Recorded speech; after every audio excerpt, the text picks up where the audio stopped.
कहता हूँ सच में आपका अभिनंदन है। मैं हूँ अबू हकम। शेख बरहमन मुल्ला पांडे सब हैं एक माटी के भांडे। वेद वही कुरान, वेद वही है, कुरान वही है, राम वही, रहमान वही है। तुझको रखे राम, तुझको अल्लाह रखे। तुझको रखे राम, तुझको अल्लाह रखे। दे दाता के नाम, तुझको अल्लाह रखे। रघुपति राघव राजा राम, पतित पावन सीताराम। ईश्वर अल्लाह तेरे, ईश्वर अल्लाह तेरो नाम, सबको सन्मति दे भगवान। कितनी सुंदर भावना की अभिव्यक्ति इस प्रकार के गीतों में मिलती है। हममें से बहुत लोग समझते भी यही हैं कि हिंदू धर्म और इस्लाम के रूप भले ही बिल्कुल अलग अलग हों, उनका लक्ष्य और मंजिल एक ही है। हम सब का पालनहार एक है, परम सत्ता एक है। अलबत्ता उस तक पहुंचने के मार्ग अनेक हो सकते हैं। यदि विश्व में सफेद झूठ और धोखाधड़ी का कोई एक उदाहरण प्रस्तुत करना हो तो फिर वो यही होगा, क्योंकि अल्लाह किसी गॉड या देवी देवताओं की अवधारणा से एकदम अलग चीज है। अल्लाह के साथ किसी और को जोड़ना शिर्क है, जो अल्लाह और उसके प्रॉफिट के साथ दुश्मनी से भी बढ़कर है। और अल्लाह ऐसे दुश्मनों का नाश करके उन्हें जहन्नुम रसीद करने का हुक्म देता है। लगभग सारे मुसलमान इस बात को ठीक से जानते हैं, लेकिन हमारे गांधी जी और दूसरे कई बड़े हिंदू लीडर्स को इसकी कोई जानकारी नहीं थी, और आज के गैर बीजेपी नेताओं को भी नहीं है। यही कारण था कि गांधी जी को लगता था हिंदुओं और मुसलमानों के बीच एकता संभव है। उनका विश्वास था कि ईश्वर और अल्लाह एक ही परम सत्ता के दो नाम हैं। गांधी जी इस सत्य से सर्वथा अनजान थे कि मुसलमानों की धार्मिक उग्रता की तलवार का मुख्य स्रोत ही कुरान है, और इस तलवार पर धार चढ़ाने का काम हदीस करती है, सुन्नत करती है। अर्थात इस्लाम के प्रॉफिट ने जो कहा था और जो किया था वो करता है। इन सब सच्चाइयों से बेखबर गांधी जी हिंदू मुस्लिम एकता के लिए इतने उतावले थे कि जान दे सकते थे। उन्हें लगता था मुसलमानों का उग्र और हिंसक व्यवहार का कुरान और हदीस की शिक्षा से कोई वास्ता नहीं। जैसा कि मैंने अभी कहा, उन्हें नहीं पता था कि मुसलमानों की इस प्रचंड और उग्र प्रवृत्ति का स्रोत और उद्गम ही कुरान और हदीस है। कुरान और हदीस ही उन्हें काफिरों या नॉन मुस्लिम्स के प्रति हिंसा की शिक्षा देते हैं।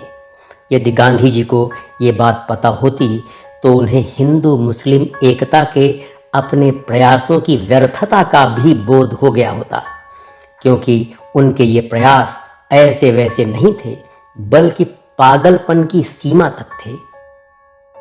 हिंदुओं और मुसलमानों के बीच सद्भाव पैदा हो, इसकी आकांक्षा गांधी जी में इतनी प्रबल थी कि वे हिंदुओं के खिलाफ मुसलमानों के जघन्य से जघन्य अपराधों की या तो अनदेखी कर देते थे या उनके औचित्य का कोई तर्क निकाल लेते थे, उन्हें जस्टिफाई करते थे।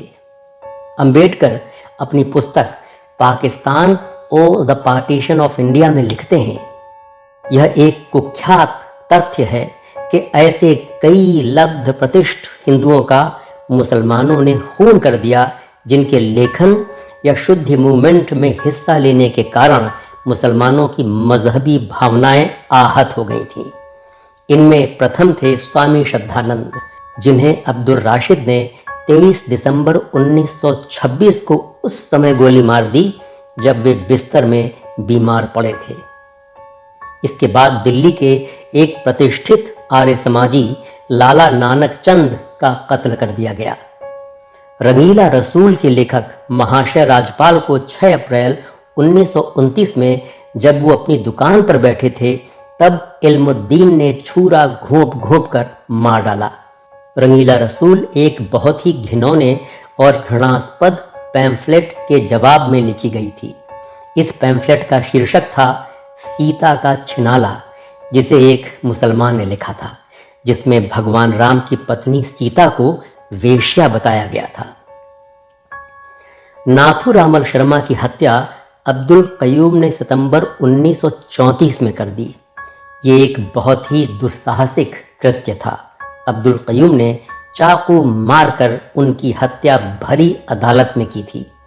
शर्मा जी को इस्लाम के इतिहास पर एक पैम्फलेट प्रकाशित करने का दोषी पाया गया था और अब सिंध के जुडिशल कमिश्नर के कोर्ट में अपने इस कन्विक्शन के खिलाफ दी गई उनकी याचिका पर सुनवाई हो रही थी।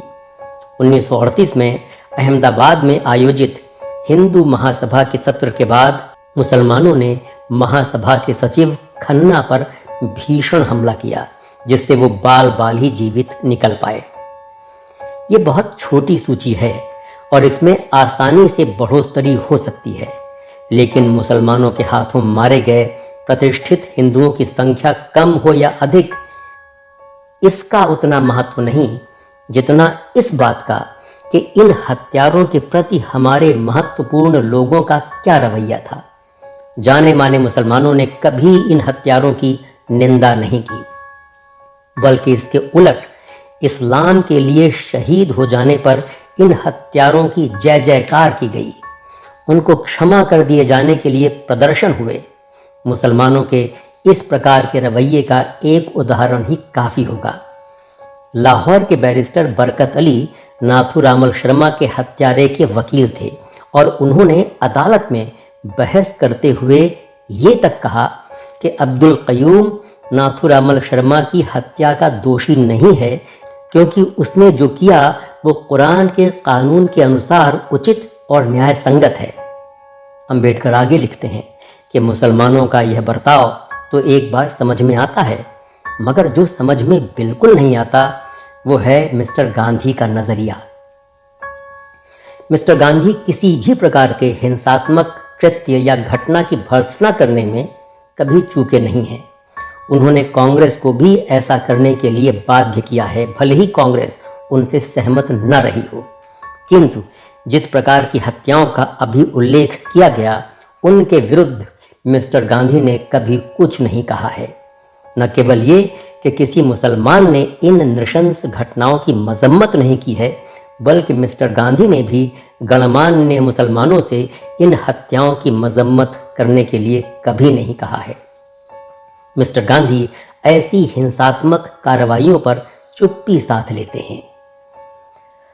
अंबेडकर ने यहाँ एक फुटनोट में 30 नवंबर 1927 के टाइम्स ऑफ इंडिया की एक रिपोर्ट का उल्लेख किया है, जिसके अनुसार प्रसिद्ध मजहबी विद्यालय दारुल उलूम देवबंद के छात्रों और अध्यापकों ने स्वामी श्रद्धानंद के कातिल अब्दुल रशीद की रूह के लिए 5 बार पूरा कुरान खत्म किया था और हर रोज कुरान की आयतों को 1.25 लाख बार पढ़ने का मंसूबा बनाया था। उनकी प्रार्थना कुछ यूं थी, अल्लाह ताला से दुआ है कि वह मरहूम अब्दुल रशीद को आलाए इल्लीयीन यानी जन्नत का सबसे बड़ा दर्जा अता फरमाए।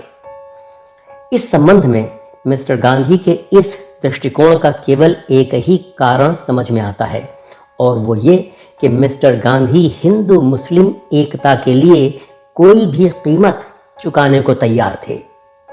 वो एकता जिसकी हैसियत एक दिवा स्वप्न से अधिक कुछ नहीं, और यदि इस असंभव स्वप्न के लिए कुछ हिंदुओं को प्राणों की आहुति देनी पड़े तो वो भी सही। हिंदू मुसलमानों की एकता का उद्देश्य किसी तरह से आहत न हो, इसके लिए मिस्टर गांधी मुसलमानों को उनके हर अनैतिक और अन्यायपूर्ण कारनामे से बरी कर देने के पक्ष में रहते थे। उनकी इस प्रवृत्ति की एक नज़ीर हिंदुओं के खिलाफ मोपलाओं के भीषण और क्रूर अपराधों के मुद्दे पर उनका जो कहना था उससे मिलती है। मिस्टर गांधी ने कहा था, अपने मजहब के लिए मोपलाओं ने जिस बहादुरी से लड़ाई लड़ी है उसके लिए उन्हें बधाई। अंबेडकर लिखते हैं, कोई भी व्यक्ति यही कहेगा कि हिंदू मुस्लिम एकता के लिए ये कीमत तो बहुत ही भारी है, किंतु मिस्टर गांधी के ऊपर हिंदुओं और मुसलमानों में एकता कायम करने की आवश्यकता का ऐसा भूत सवार था कि उन्होंने मोपलाओं और उनको मुबारकबाद देने वाले खिलाफत आंदोलन के नेताओं के व्यवहार को महत्वहीन समझा, उसे मजाक में लिया और मोपलाओं के बारे में उन्होंने कहा, मोपला बड़े बहादुर और खुदा से डरने वाले लोग हैं और वे उस उद्देश्य के लिए लड़ रहे हैं जिसे वे अपना मजहब मानते हैं। इस लड़ाई को लड़ने का मोपलाओं का जो तरीका था वो उनके हिसाब से पूरी तरह मजहबी तरीका था। फिर मोपलाओं की नृशंसताओं पर, मुसलमानों की चुप्पी पर मिस्टर गांधी ने कहा, हिंदुओं में इतना साहस और आस्था होनी चाहिए कि उन्हें ये एहसास रहे कि मुसलमानों के ऐसे विस्फोटक मजहबी उन्माद की चुनौती के सामने भी वे अपने धर्म की रक्षा कर सकते हैं। अगर मुसलमान मोपलाओं के मजहबी उन्माद की केवल मुंह से निंदा कर दें तो इससे उनके साथ हमारी मित्रता का कोई इम्तिहान नहीं होता। मोपलाओं द्वारा हिंदुओं को जबरन मुसलमान बनाने तथा मारकाट और लूटपाट जैसे कुकृत्यों पर मुसलमानों को स्वाभाविक रूप से शर्मिंदगी महसूस होनी चाहिए। साथ ही उन्हें चुपचाप और प्रभावशाली ढंग से ये कोशिश करते रहनी होगी कि कट्टर और धर्मांध मुसलमानों के लिए आगे इस प्रकार की हिंसा करनी असंभव हो जाए। मेरा विश्वास है कि एक समूह के रूप में हिंदुओं ने मोपलाओं के हिंसक पागलपन को बड़े धीरज और समचित्तता के साथ स्वीकार किया है। उधर मोपलाओं ने अपने प्रॉफिट की शिक्षा को जिस प्रकार विकृत किया है उस पर सभ्य मुसलमानों को भी सच्चे तौर पर खेद और दुख हुआ होगा। यहाँ बिल्कुल स्पष्ट है कि गांधी जी को इस्लाम और उसके प्रॉफिट के हिंसात्मक विचारों के बारे में कुछ पता नहीं था। अंबेडकर अपनी किताब में आगे बताते हैं कि कांग्रेस कार्य समिति ने मोपलाओं की जघन्यताओं पर जो प्रस्ताव पारित किया उसमें इस बात की जी तोड़ कोशिश की गई है कि मुसलमानों की भावनाओं को चोट न पहुंचे, अर्थात इस प्रस्ताव में मोपलाओं के भयंकर और बीभत्स आचरण पर लीपापोती कर दी गई है। इस विषय पर बताने को इतना कुछ है कि 3 घंटे का वीडियो भी कम पड़ जाए। हम अपने चैनल पर लंबे लंबे वीडियो से जहां तक संभव होगा बचने की कोशिश करेंगे ताकि हमारे इस प्रयास में आपकी रुचि बनी रहे।